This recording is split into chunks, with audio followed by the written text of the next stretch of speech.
Hello दोस्तों, नमस्कार। स्वागत है आपका फिर से मेरे चैनल पर। आज से मैं यहाँ पे आप लोगों के लिए एक नई सीरीज़ लेके आई हूँ जिसमें हम अपने इतिहास को यहाँ पे वन लाइनर की फॉर्म में पढ़ने वाले हैं और इसमें हर एक चीज़ को यहाँ पे कवर करने वाले हैं। उम्मीद करती हूँ कि ये सीरीज़ आपको पसंद आएगी। तो चलिए शुरू करते हैं। आज का जो हमारा प्रश्न है, पहला प्रश्न है, इतिहास का पिता किसे कहा जाता है? तो इतिहास का जो पिता कहा जाता है, ये कहा जाता है किसको? हेरोडोटस को। अगला प्रश्न है, इतिहास को कितने भागों में बांटा गया है? तो जो भारतीय इतिहास है इसको यहाँ पे 3 भागों में बांटा गया है, जिसमें एक है प्रागैतिहासिक काल, एक है आदि ऐतिहासिक काल और एक है इसमें ऐतिहासिक काल। जो प्रागैतिहासिक काल है इसके कोई भी यहाँ पे लिखित साक्ष्य यहाँ पे नहीं मिले हैं और ना ही इसकी जो लिपि है वो अभी इसकी लिपि भी ज्ञात नहीं है, ठीक है। और जो आदि ऐतिहासिक काल है इसके लिखित साक्ष्य तो प्राप्त हुए हैं लेकिन इसकी लिपि यहाँ पे ज्ञात नहीं है। जबकि जो ऐतिहासिक काल है इसके लिखित साक्ष्य भी प्राप्त हुए हैं और इसकी लिपि भी कैसी है? ज्ञात है। और जो ऐतिहासिक काल है इसी काल के अंतर्गत हम अपने जो भारत का इतिहास है इसको पढ़ते हैं, जिसमें हमारा प्राचीन इतिहास और मध्यकालीन इतिहास और इसमें हमारा आधुनिक इतिहास, ये तीनों के तीनों किसके अंतर्गत आते हैं? हमारे ऐतिहासिक काल के ही अंतर्गत आते हैं, ठीक है। अगला है यहाँ पे कि इतिहासकारों के अनुसार प्रागैतिहासिक काल में मानव जीवन सभ्य नहीं था। क्या इस काल में लिपि का आविष्कार हुआ था? जैसा कि हमने ऊपर अभी देखा कि जो प्रागैतिहासिक काल था इसमें किसी प्रकार की लिपि ज्ञात नहीं है, तो इसका आंसर यहाँ पे नहीं, ठीक है। प्रागैतिहासिक काल में मानव जीवन सभ्य नहीं था और इस काल में लिपि का आविष्कार भी नहीं हुआ था। अगला कह रहा है यहाँ पे कि प्रागैतिहासिक काल को कितने भागों में बांटा गया है? अब जो प्रागैतिहासिक काल है इसको भी हमने यहाँ पे 3 भागों में यहाँ पे बांटा गया है, जिसमें है पुरापाषाण काल, मध्यपाषाण काल और यहाँ पे नवपाषाण काल। जो पुरापाषाण काल है इस काल में जो मानव हुआ करता था वो खानाबदोश हुआ करता था और आखेटक यानी कि शिकारी हुआ करता था। सबसे बड़ी बात है पुरापाषाण काल की ये है कि जो पुरापाषाण काल है इसमें सबसे पहले क्या हुआ था? मानव के द्वारा यहाँ पे क्या हुई थी? आग की खोज हुई थी।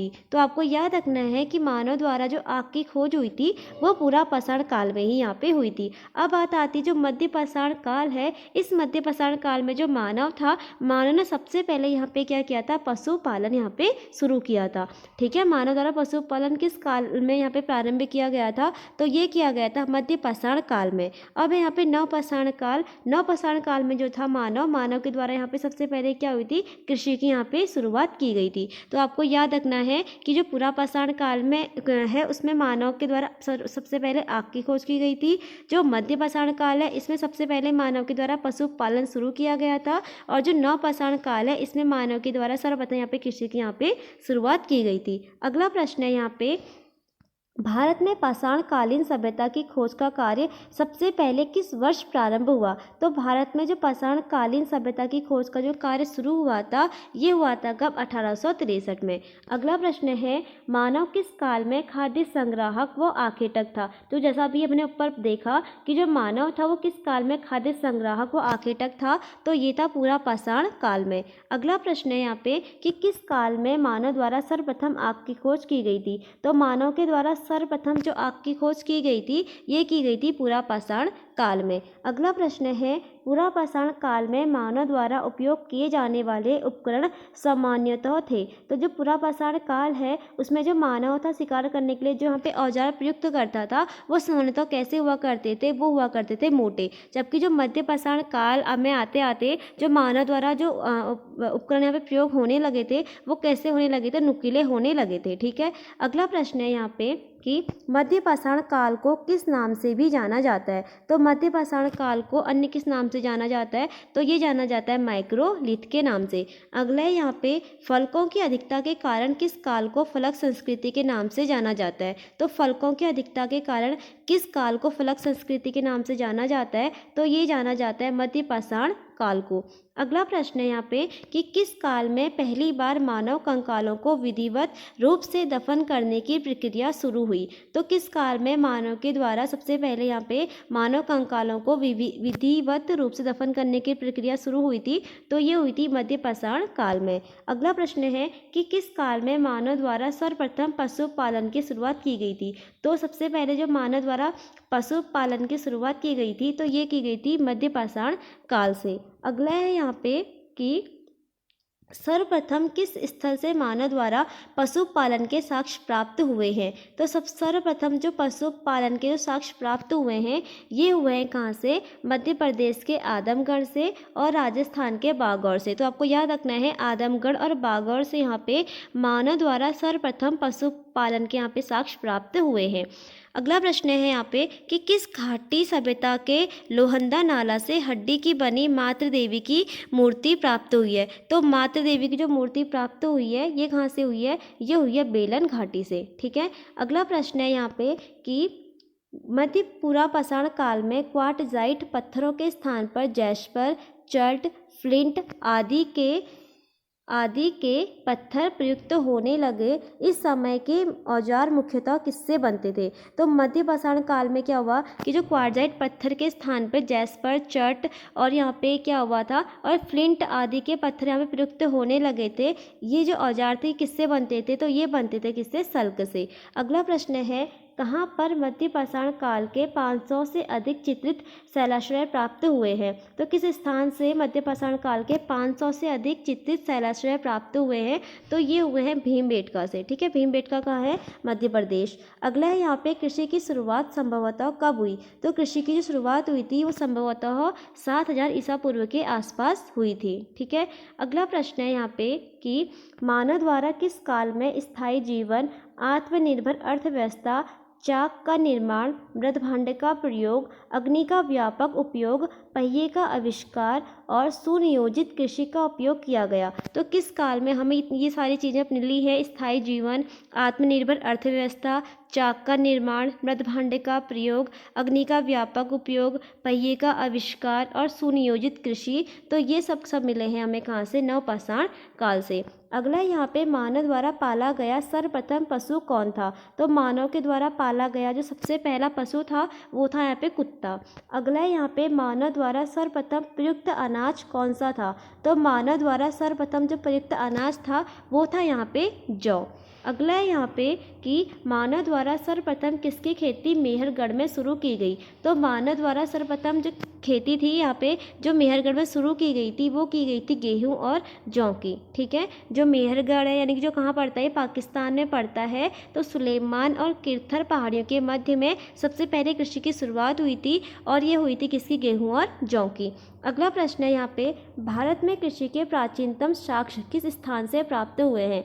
तो भारत में कृषि के जो प्राचीनतम साक्ष्य प्राप्त हुए हैं ये हुए हैं कहाँ से? मेहरगढ़ से। अगला प्रश्न है किस स्थल से चावल का सबसे प्राचीनतम साक्ष्य प्राप्त हुआ है? तो चावल का सबसे प्राचीनतम साक्ष्य प्राप्त हुआ है ये हुआ है कहाँ से? कोल्डिवा यानी कि उत्तर प्रदेश से। ठीक है। अगला यहाँ पे मानव द्वारा प्रयुक्त पहली धातु कौन सी थी? तो मानव द्वारा प्रयुक्त पहली धातु जो थी वो कौन सी थी? तांबा। अगला है यहाँ पे कि प्रागैतिहासिक काल में किस धातु का प्रयोग किया गया था? तो प्रागैतिहासिक काल में यहाँ पे किस धातु का प्रयोग किया गया था? तो ये किया गया था तांबे का। अगला है यहाँ पे प्रागैतिहासिक काल को कहा जाता है? तो प्रागैतिहासिक काल को कहा जाता है क्या? ताम्रपाषाण काल। ठीक है। अगला है यहाँ पे मानव द्वारा प्रयुक्त सर्वप्रथम औजार था? तो मानव के द्वारा जो प्रयुक्त पहला औजार था वो कौन सा था? वो था कुल्हाड़ी। अगला है यहाँ पे कि मृदभांड का प्रयोग सर्वप्रथम किस काल के लोगों ने किया? तो मृदभांड का जो प्रयोग किया था सबसे पहले ये किया था ताम्रपाषाण काल के लोगों के द्वारा। अगला है यहाँ पे ताम्रपाषाण काल के लोग मृतकों को घर के फर्श के नीचे किस तरह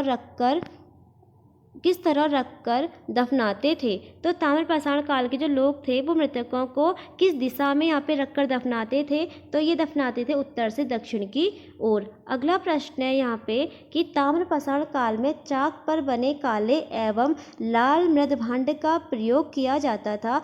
चित्रित मृदभांड का प्रयोग सर्वप्रथम किस काल के लोगों ने किया? तो चित्रित मृदभांड का जो सर्वप्रथम प्रयोग किया था वो किस काल के लोगों ने किया था? तो ये किया था ताम्रपाषाण काल के लोगों के द्वारा। अगला है यहाँ पे कि किस स्थल का काल सबसे लंबा काल रहा जो पुरापाषाण काल, मध्य पाषाण काल और नवपाषाण काल तीनों से संबंधित है? तो हमें बताना है कि वो कौन सा स्थल था जो तीनों कालों से संबंधित है? पुरापाषाण काल, मध्य पाषाण काल और नवपाषाण काल। तो इसका आंसर है यहाँ पे मेहरगढ़। तो जो मेहरगढ़ था यहाँ पे ये यहाँ पे तीनों कालों से यहाँ पे संबंधित था और इसका जो काल था सबसे लंबा काल यहाँ पे चला था। अगला प्रश्न है यहाँ पे, पाषाण संस्कृति से लेकर हड़प्पा सभ्यता तक के सांस्कृतिक अवशेष किस पुरा स्थल से प्राप्त हुए हैं। जैसा कि अभी हमने ऊपर देखा कि जो मेहरगढ़ था उसका सबसे लंबा जो काल था वो चला था, तो इसका राइट आंसर यहाँ पे मेहरगढ़। तो मेहरगढ़ ऐसा एक स्थल था जिसके जो अवशेष यहाँ पे पाषाण संस्कृति से लेकर हड़प्पा संस्कृति सभ्यता तक यहाँ पे मिले थे। अगला यहाँ पे कलश समाधान तथा कलश को घरों के फर्श के नीचे रखने का प्रमाण किस स्थल से प्राप्त हुआ है। तो कलश समाधान तथा कलश को घरों के फर्श के नीचे रखने का जो प्रमाण है ये कहाँ से मिला है, ये मिला है दाइमाबाद से। अगला है यहाँ पे, किस स्थल से सर्वप्रथम मानव कंकाल प्राप्त हुए हैं। तो किस स्थल से सर्वप्रथम मानव कंकाल प्राप्त हुए हैं, तो ये हुए हैं कहाँ से, पल्लव रन से। अगला है किस स्थल से हड्डियों के बने अनेक उपकरण जो हिरण के सींगों के हैं प्राप्त हुए हैं। तो ये हुए हैं कहाँ से, चिरांद यानी कि बिहार से। अगला है यहाँ पे, किस स्थल से प्राप्त काले मृदभांड सफ़ेद रैखिक चित्रों से सजे हैं। तो किस स्थल से प्राप्त जो मृदभांड है वो सफ़ेद रैखिक चित्रों से सजे हैं। तो ये सजे हैं कहाँ से, ताम्रवती राजस्थान से। ठीक है, ताम्रवती राजस्थान से। अगला है यहाँ पे, कच्ची मिट्टी के मकान व गोलाकार गड्ढों वाले मकान के साक्ष्य मिले हैं। यानी किस स्थल से कच्ची मिट्टी के मकान और गोलाकार गड्ढों वाले मकान के साक्ष्य मिले हैं, तो ये मिले हैं इनाम गांव से। अगला है यहाँ पे, भारतीय पुरातत्व का जनक किसे कहा जाता है। तो भारतीय पुरातत्व का जो जनक कहा जाता है ये कहा जाता है किसको, अलेक्जेंडर कनिंघम को। ठीक है, अलेक्जेंडर कनिंघम को। अगला प्रश्न है यहाँ पे कि भारतीय पुरातत्व सर्वेक्षण के प्रथम महानिर्देशक कौन थे। तो भारतीय पुरातत्व सर्वेक्षण के प्रथम महानिर्देशक कौन थे, ये थे जॉन मार्शल। अगला है यहाँ पे कि किस स्थल से गर्त आवास व मानव के साथ कुत्ते को दफनाने के साक्ष्य प्राप्त हुए हैं। यानी कि किस स्थल से गर्त आवास और मानव के साथ कुत्ते को दफनाने के साक्ष्य मिले हैं, तो ये प्राप्त हुए हैं बुर्ज होम जम्मू कश्मीर से। अगला है यहाँ पे, भारत में मानव का सर्वप्रथम साक्ष्य कहाँ से प्राप्त हुआ है। तो भारत में मानव का सर्वप्रथम साक्ष्य प्राप्त हुआ है, ये हुआ है कहाँ से, हथनौरा नर्मदा घाटी से। अगला है यहाँ पे, रॉबर्ट ब्रूस फुट थे। तो जो रॉबर्ट ब्रूस फुट थे ये कौन थे, एक पुरातात्विक व भूगर्भ वैज्ञानिक। ठीक है, अगला प्रश्न है यहाँ पे कि भारत के दो सर्वाधिक प्राचीनतम ज्ञात मध्य पाषाणकालीन स्थल कौन से हैं।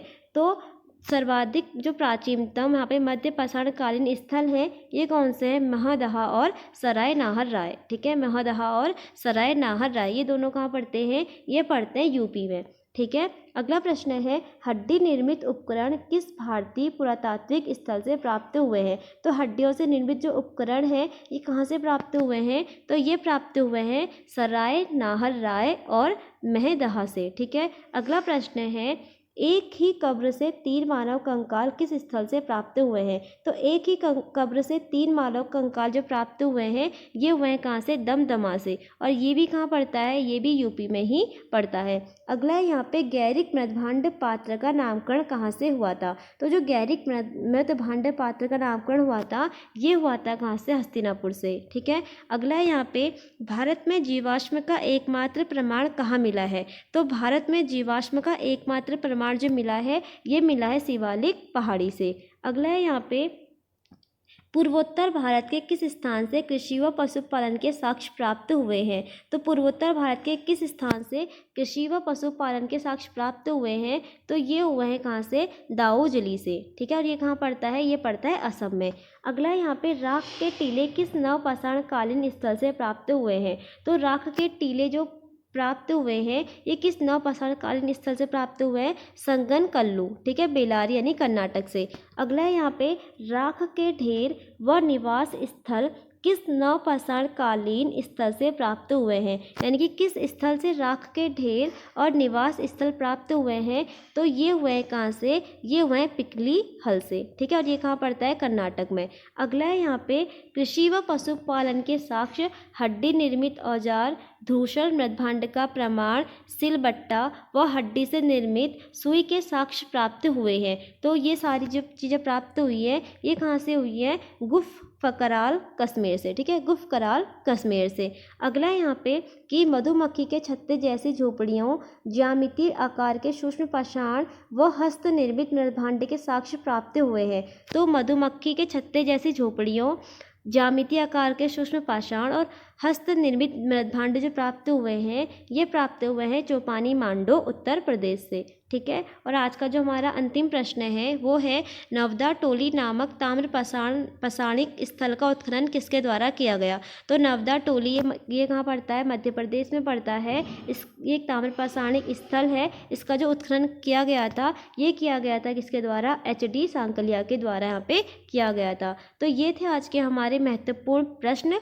ठीक है, उम्मीद करती हूँ कि प्रश्न आपको पसंद आए होंगे। अगर ये प्रश्न आपको पसंद आए और आप चाहते हैं कि ये सीरीज़ आगे मैं कंटिन्यू रखूं तो प्लीज़ मुझे अपनी राय कमेंट बॉक्स में ज़रूर दीजिएगा।